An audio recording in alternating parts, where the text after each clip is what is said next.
Hello everyone.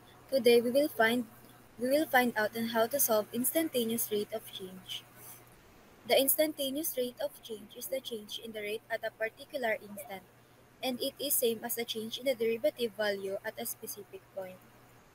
We have here an equation of f of x equals x raised to 3 plus 2x raised to 2 plus 2x minus 1 at x equals 4. Ang una nating gagawin is i-derive natin to f of x equals x raised to 3 plus 2x raised to 2 plus 2x minus 1 at x equals 4.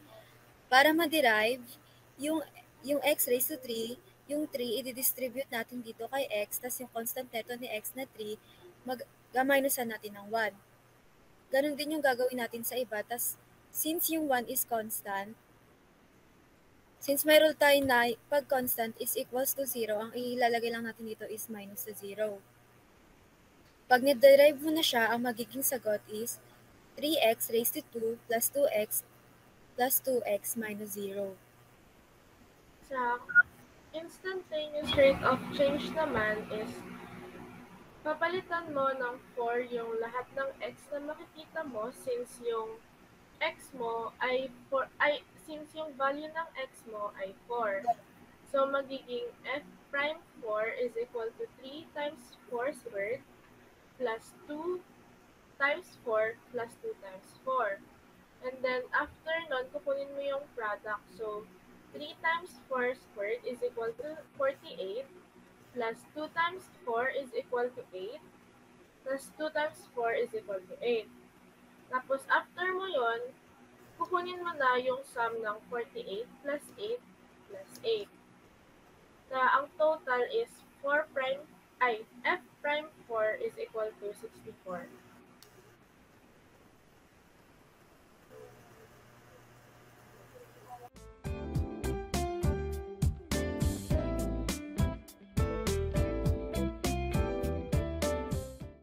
So, for the third take, good day everyone. My name is Gabriel Calvadores, and today we will tackle the optimization.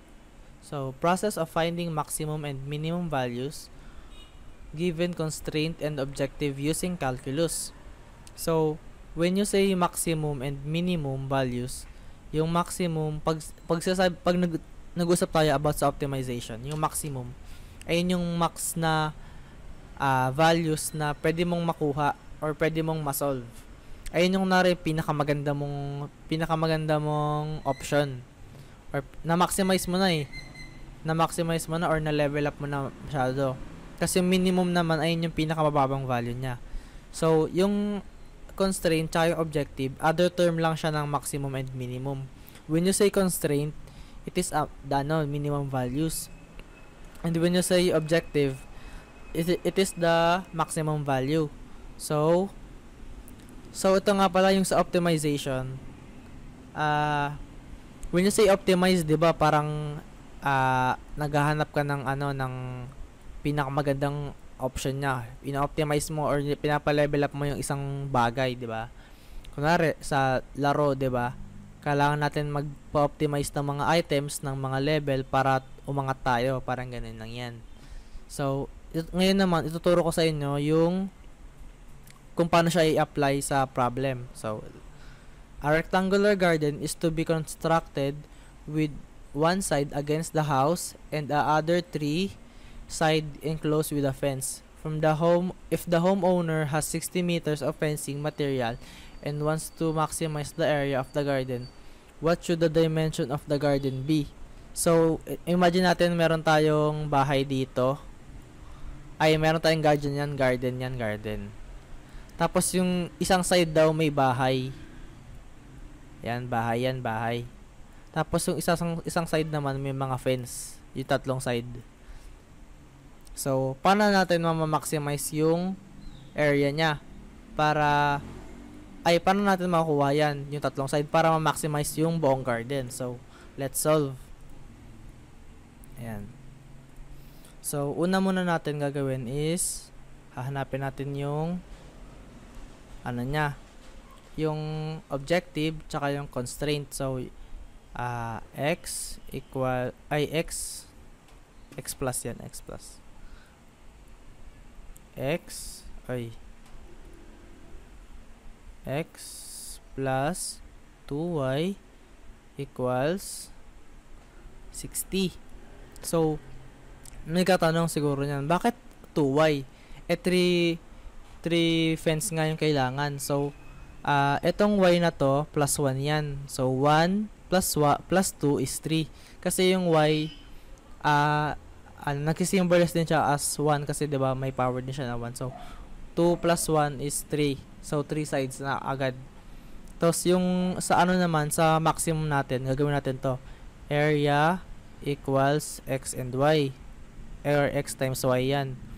So, paano natin to sisimulan? Sisimulan natin siya sa constraint or sa minimum. So, x plus 2y equals 60. I-transpose natin yung 2y magiging negative 2, magiging 60 minus 2y equals x. Tapos, ayan na. Ito na yung value ng x natin. After natin makuha yung value ng x, itatranspose natin siya sa a equals x plus x times y. So, magiging a equals yung value ng x natin, which is 60 minus 2y times y. Yan. Diba? Ayan na. 60, i-disable natin yung y, magiging equals to 60y minus 2y squared. So, magiging a equals 60y minus 2y squared. After that, kailangan natin siyang i-derive. So, magiging d a over dx equals 60y minus 2y squared. So, ang goal natin dito, kailangan dapat 0 yung derivative natin. Or equal to 0. So, magiging, ganito gagawin natin yan. 0, sorry. Magiging 0 equals 60y minus 2y squared. So, i-derive na natin yan. Magiging 60 to the power of, 1 yan. So, magiging 60 times 1 lang. Magiging 60 pa din. Tapos, yung 2. So, magiging 2 times 2y. Tapos, magiging 1 na lang. So, negative 2 times 2y is negative 4y. So, magiging 60 equals 0. Yan, 0. So, 60 equals 60. So, 0 equals 60 minus 4y. So, ang gagawin natin dyan, itatranspose natin si negative 4 sa kabila. Magiging positive 4y equals 60. After that, divide both sides by 4. So, makakancel natin si 4. Magiging y na lang matitira. Magiging 15.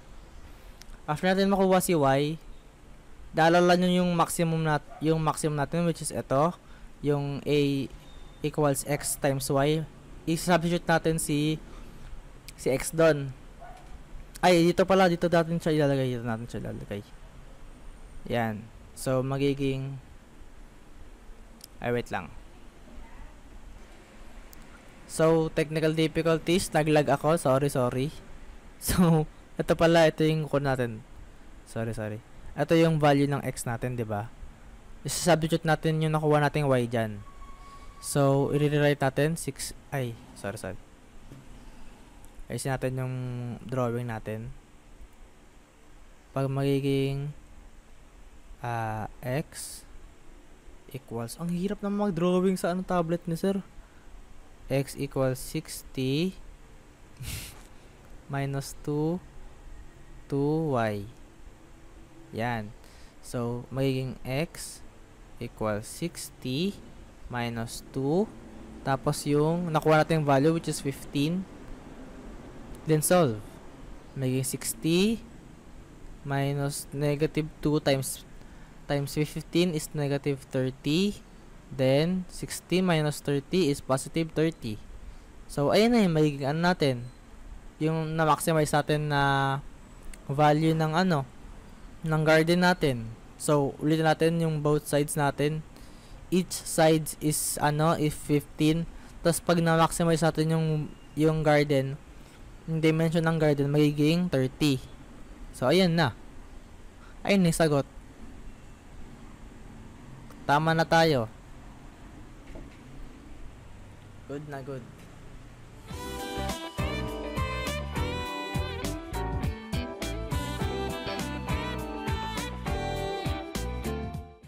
Okay, related rates. It involves finding a rate at which a quantity changes by relating that quantity to other quantities whose rates of change are known.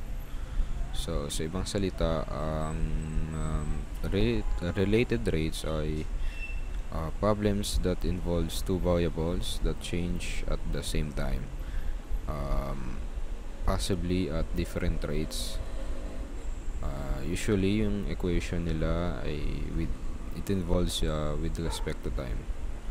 So, dito sa example natin, the width of a rectangle is increasing at a rate of 2 cm per second, while the length increases at 3 cm per second. At what rate is the area increasing when width is equals to 4 cm and length is equals to 5 cm? So, para dito sa problem natin, kapag magano tayo ng related rates, para mapadali, kailangan natin i-visualize muna yung ating problem. Is may rectangle tayo, so magdodrawing tayo ng rectangle.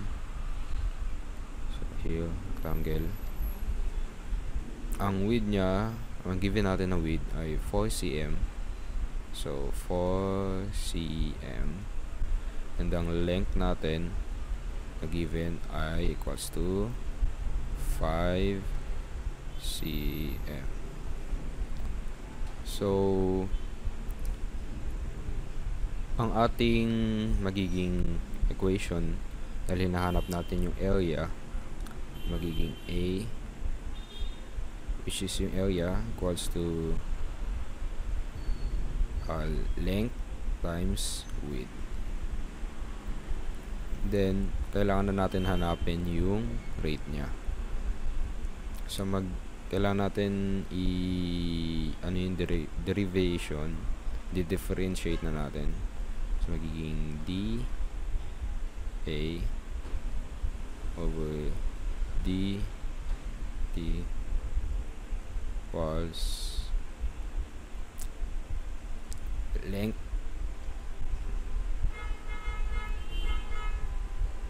times dl over dt times width over dw over dt.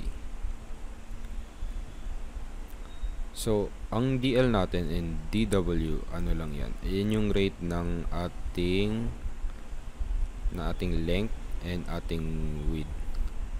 So, ang magiging, pag sinubstitute natin yan, dahil may given naman tayo, which is sa length natin, which is 3 cm, and sa width natin ay 2 cm. So, pag sinubstitute lang natin yan, magiging length natin ay 5, ang DL natin is yung rate na nag-increase ng length, which is 3, then width natin which is 4, and then yung rate ng width natin na nag-increase which is 2. Sorry, ang pangit ng sulat ko. So ganyan, magiging ganyan lang, 5 times 3 times 4 times 2. So 5 times 3 is sorry, wait lang. Dito pala sa equation, sa binigay ay plus to. Di pala siya times. So plus to. So magiging ito rin ay plus.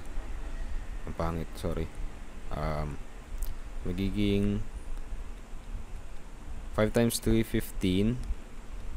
4 times 2 plus 4 times 2, 8. 15 plus 8 equals 22. So, ang magiging sagot natin na yung area na nag-i-increase, yung rate na nag-i-increase ng area ay 22 cm per second. Ayun na. Ganun lang kadali. Huwag kalimutan yung plus. Ako nakalimutan ko ito. So pag mag-rate, kada na rate, plus sign siya. Kada tapos ng isang variable, may variable tayong length dito, then plus, then variable ni width dito. So yun lang kailangan tandaan. Sana naintindihan nyo. Salamat.